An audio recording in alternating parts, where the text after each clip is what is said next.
¿Existe la filosofía latinoamericana? Un pensamiento periférico es un pensamiento situado. Europa se arroja sobre América Latina la herencia de los pueblos originarios, los proyectos de nación, el porqué de este pensamiento, el rechazo al colonialismo, la unión latinoamericana, la lucha de clases en Argentina, países subalternos, marginados, que no han participado de la centralidad de la historia. América Latina, filosofía y colonialismo.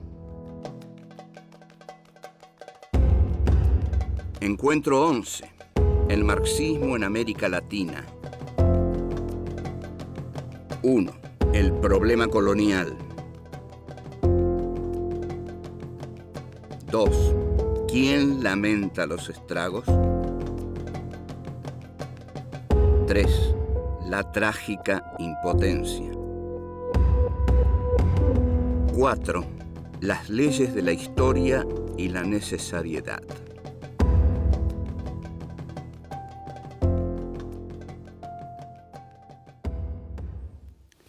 Este es nuestro encuentro número 11 y este encuentro número 11 de Filosofía Aquí y Ahora 4, y en el que vamos a tratar el marxismo en América Latina, para lo cual vamos a hacer un análisis del pensamiento de Marx acerca del problema colonial.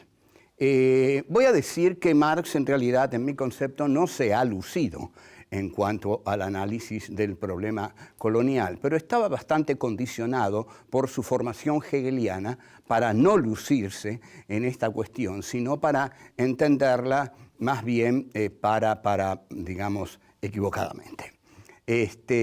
Hay en Hegel una concepción dialéctica de la historia que afirma que la historia tiene un devenir necesario, universal, inmanente, dialéctico, es decir, que la historia marcha necesariamente en una dirección. A esto se le llama teleología. Telos quiere decir fin y estudio de los fines es lo teleológico. Lo teleológico es el camino necesario que la dialéctica tiene que recorrer para que la historia se cumpla.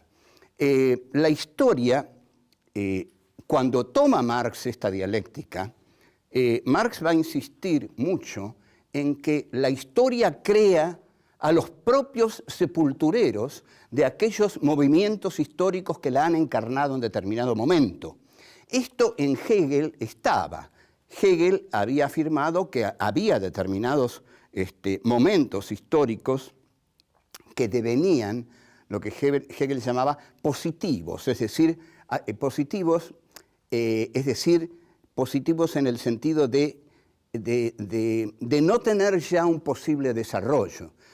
La dialéctica, justamente, funciona a través de la negatividad. La dialéctica siempre niega para pasar a un nuevo momento. Entonces, en Marx, cuando Marx toma esta idea de la dialéctica hegeliana, la toma del siguiente modo, basándose en la Revolución Francesa. El feudalismo fue negado por la burguesía. Fue necesario, para que la historia continuara, que la burguesía, en tanto la clase más revolucionaria de la historia humana, para Marx, lo dice en El Capital y lo dice en el Manifiesto Comunista de 1848, la burguesía es la clase más revolucionaria que ha actuado en la historia. Pero la burguesía, al derrotar al feudalismo, crea a su propio sepulturero, que es el proletariado industrial. Entonces este es el movimiento dialéctico, necesario, interno de la historia. La historia tiene necesariamente este movimiento, dice Marx. Así como la burguesía enterró al feudalismo, va a ser el proletariado industrial, que es el fruto del desarrollo de la burguesía, el que entierre a la burguesía por el movimiento dialéctico de la historia, que va de negación en negación. O sea, la burguesía niega al feudalismo y el proletariado niega a la burguesía. ¿Y en quién deposita Marx esta exquisita tarea de derrotar a la burguesía y llevar a la humanidad hacia una sociedad igualitaria y sin clases? En el proletariado. Así que el proletariado tiene que universalizarse. Esto es lo que, esta es la trampa de Marx. El proletariado tiene que universalizarse. Ahora, ustedes observen que si el proletariado tiene que universalizarse, primero tiene que universalizarse la burguesía. Es decir, toda expansión de la burguesía va a ser bien vista por Marx. No le va a preocupar, porque en tanto la burguesía se expanda, de ella, de sus entrañas, va a salir su sepulturero, que es el proletariado industrial. Así, Engels, en 1848, habla de la conquista de México por Estados Unidos. Es un texto que a nosotros hoy nos sorprende, pero tenemos que comprender que para Engels la historia debía surgir de la planetarización de la burguesía. Entonces, Engels dice, es extraordinario, es positivo que Estados Unidos conquiste a los perezosos mexicanos, porque Estados Unidos va a llevar a México modernas relaciones de producción capitalista. Y de estas modernas relaciones de producción capitalista van a surgir los proletarios modernos que van a derrotar a la burguesía y van a instaurar la dictadura del proletariado que va a conducir a la sociedad sin clases. Esta es la dialéctica tal como la veía Marx. Pero en esta dialéctica de Marx, la burguesía juega un papel fundamental. Sin burguesía no hay proletariado revolucionario. Entonces, Marx tiene que apoyar todas las conquistas de la burguesía, porque necesita a la burguesía para que surja de ella el proletariado redentor que Marx necesita. En consecuencia, Marx es un impulsor de la burguesía en India, en China, en México, menos en Irlanda, aunque, pero Irlanda, ojo, lo vamos a ver, Irlanda es una colonia blanca y ahí Marx ve bien el problema. Bueno, volvemos y ya vemos esto.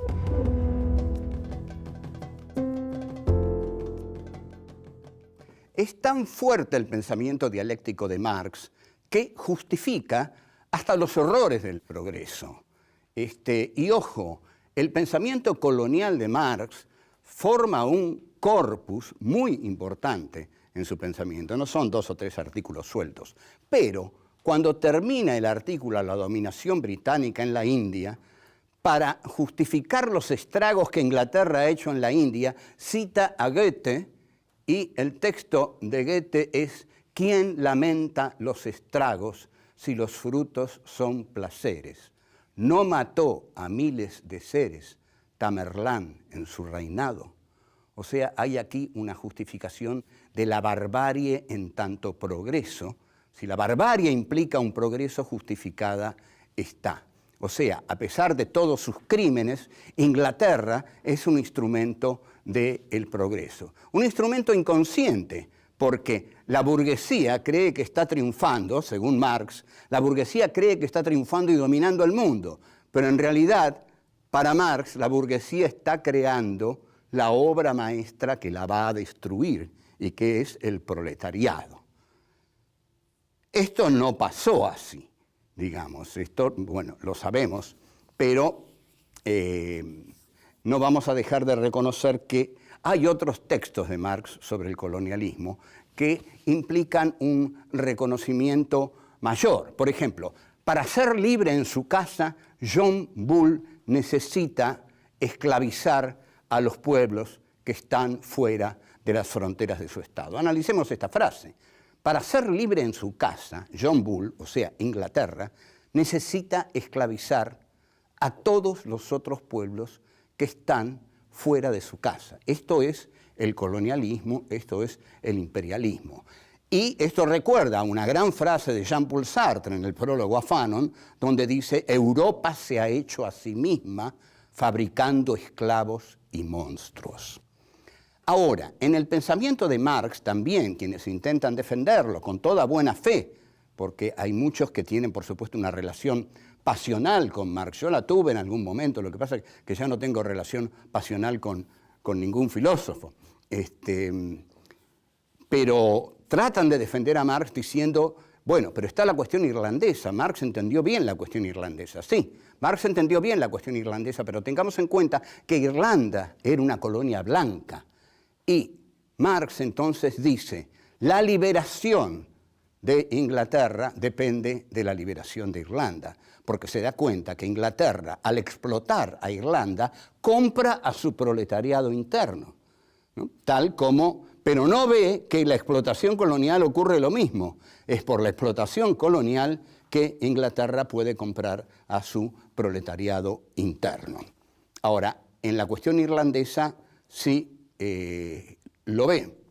Esto, es decir, y esto no lo aplicó al resto del mundo, esto lo aplicó a la cuestión irlandesa. En todos los otros esquemas de Marx, e incluso en el texto terrible que escribe sobre Bolívar, Marx aplica el esquema dialéctico. La burguesía tiene que planetarizarse para que surja el proletariado. Entonces, ahí sí la revolución es posible. Al final de su vida hay una carta de la populista rusa Vera Zasulich, que conmueve un poco a Marx, porque Vera Zasulich le dice, nosotros aquí en la comuna rural rusa ya tenemos el socialismo, ¿qué tenemos que hacer?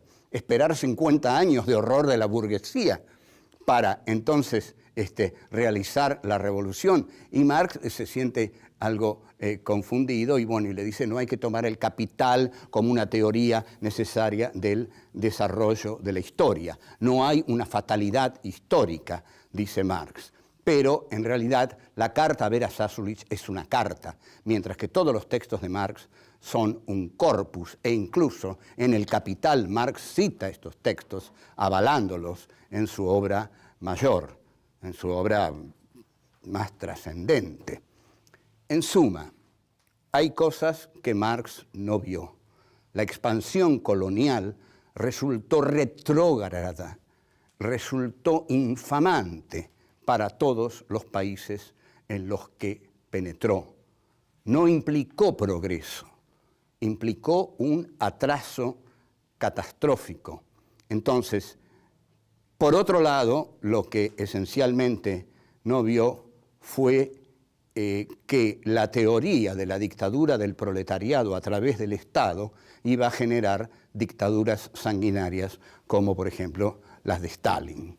Y bueno, y terminó eso por no ver, y afortunadamente él que no lo vio, desdichados nosotros que lo vimos, que después de la Guerra Fría la que se impone es la burguesía neoliberal, que es absolutamente despiadada. Pero la burguesía neoliberal, y con esto cierro, no ha triunfado, porque un movimiento triunfa cuando soluciona los problemas que le había planteado su opositor.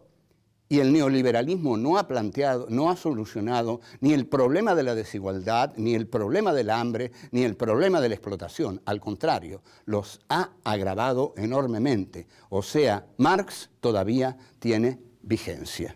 Chao.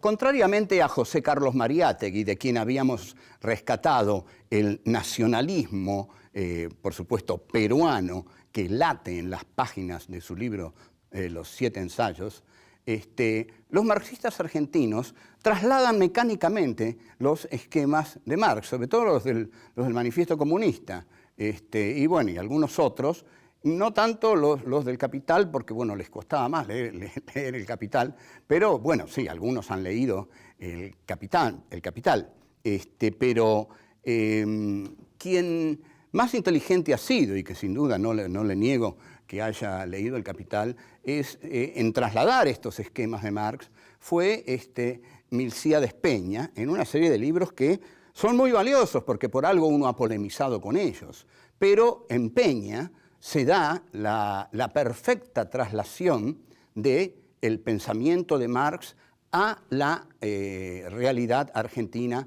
del siglo XIX. Esto se puede ver en un libro como La Era de Mitre, un muy buen libro de Milcíades Peña, uno esté o no de acuerdo, y donde Milcíades Peña dice que la única opción que tenía la Argentina era atraso con apoyo popular o progreso con oligarquía e imperialismo. Con oligarquía e imperialismo,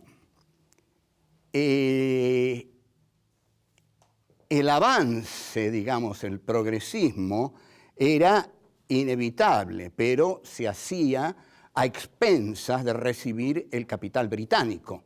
Hay una célebre frase de Mitre que dice: brindo por el capital británico y el esfuerzo argentino.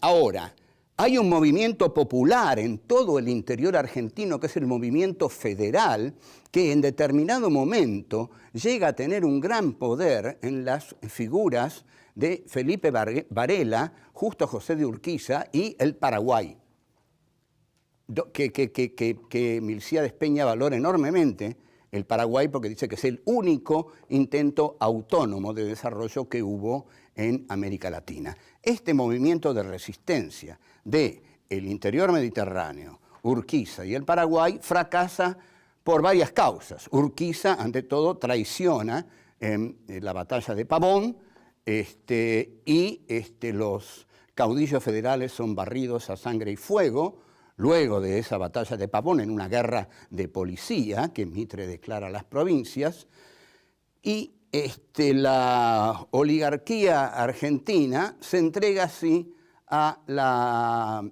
la vida fácil de entregarle el trigo y las vacas al capital británico. O sea que esta oligarquía no le entrega al país ningún futuro, porque ya lo hemos dicho otras veces y lo vamos a decir ahora: un país tiene futuro cuando crea un mercado interno y una industria para ese mercado interno.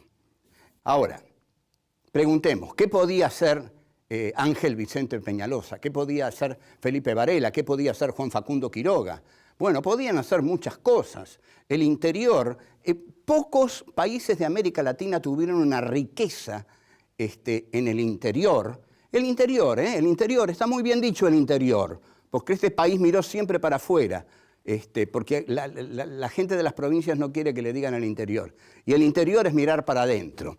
Entonces, lo que hace la oligarquía de Buenos Aires es arrasar con toda la política que le oponían los caudillos federales. Y fue un movimiento tremendamente sanguinario, con 2.000 gauchos asesinados, al frente de asesinos como Ambrosio Sandes, Irrazábal, etcétera, etcétera. Y bueno, esto fue así. Milcíades Peña lo que postula es que la derrota de las montoneras federales era inevitable, y lo postula porque está siguiendo los esquemas de Marx. Lo que ocurre es que el error de Milcíades Peña es el de creer que la burguesía de Buenos Aires era la burguesía en la que Marx pensaba.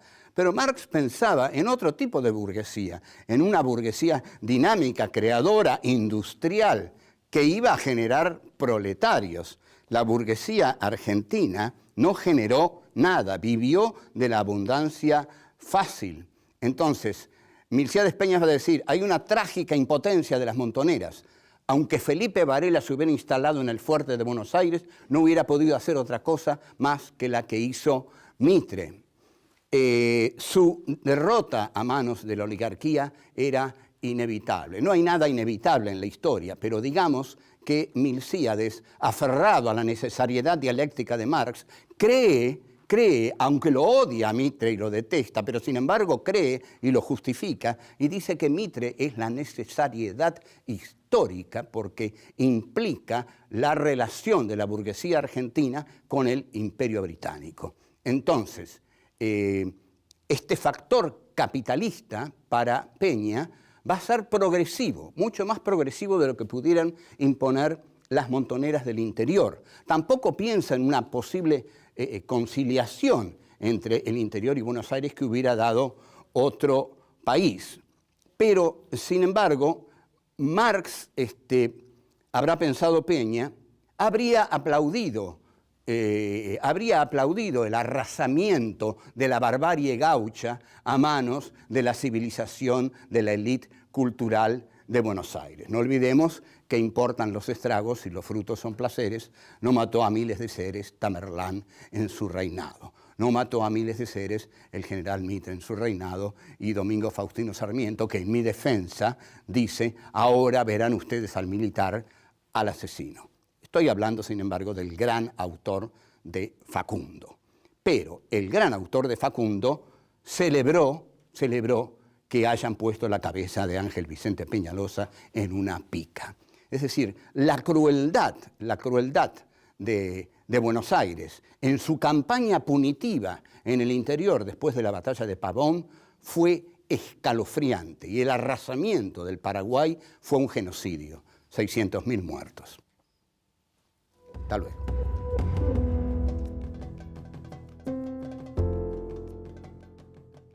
Nosotros estamos hablando de Argentina, pero ojo, todo esto es para América Latina. Todo esto ocurrió en América Latina. Las oligarquías nativas eliminaron a todos los elementos de mestizaje y a todos los pueblos originarios para establecer sus relaciones productivas con el Imperio Británico, y así ocurrió.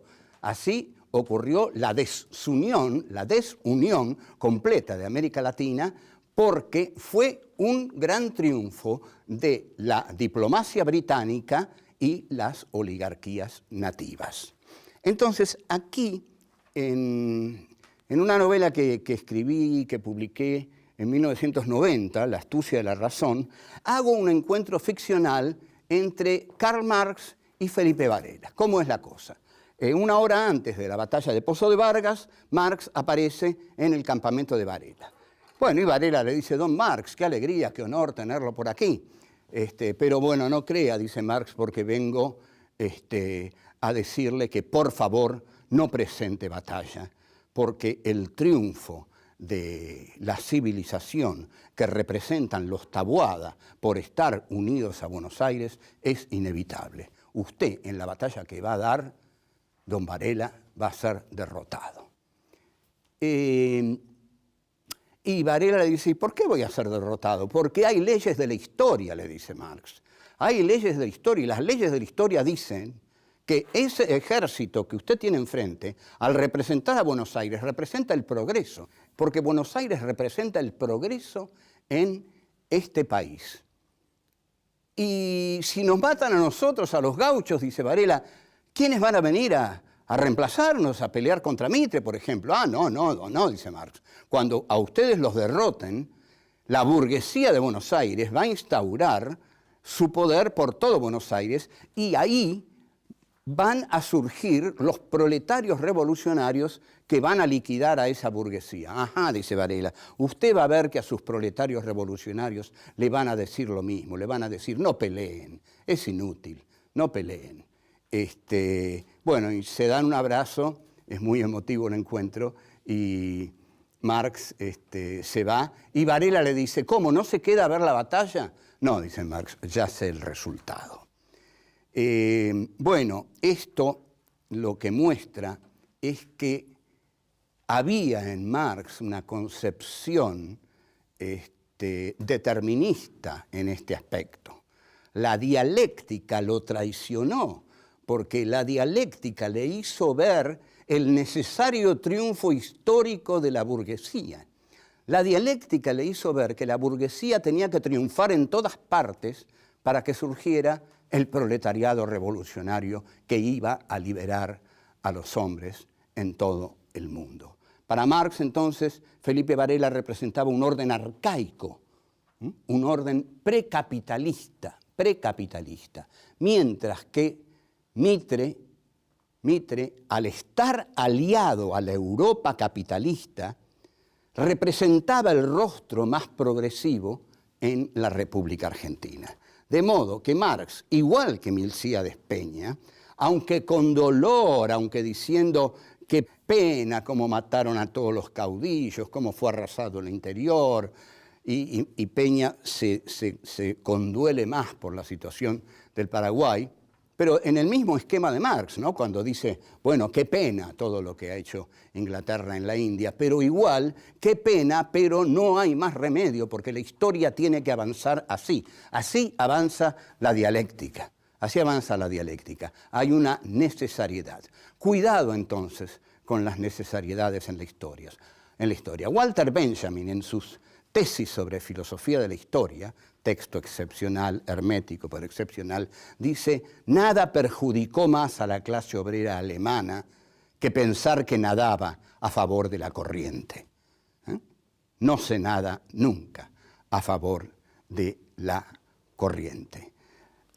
Al contrario, la corriente hay que hacerla. Eso es lo que hay que hacer. La corriente, no hay corriente, no hay corriente.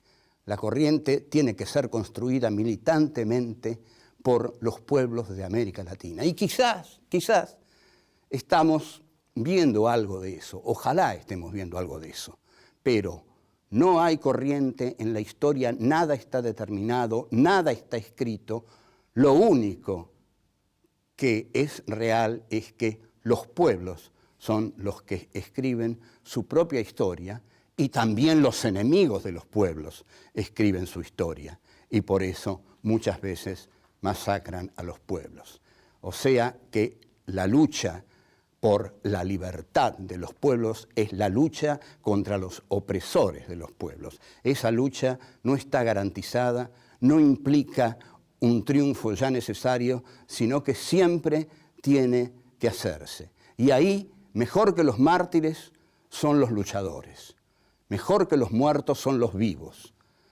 Y son necesarios, entonces, los que quieran vivir para cambiar el mundo. Antes que esa idea de yo quiero dar la vida para cambiar el mundo, guarda.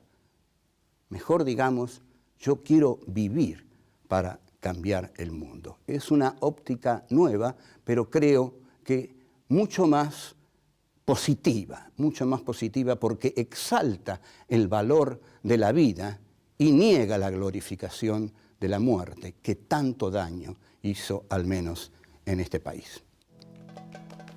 Chao.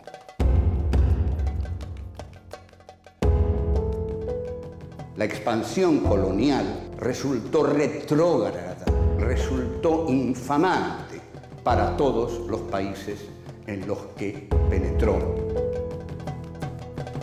La burguesía argentina no generó nada, vivió de la abundancia fácil.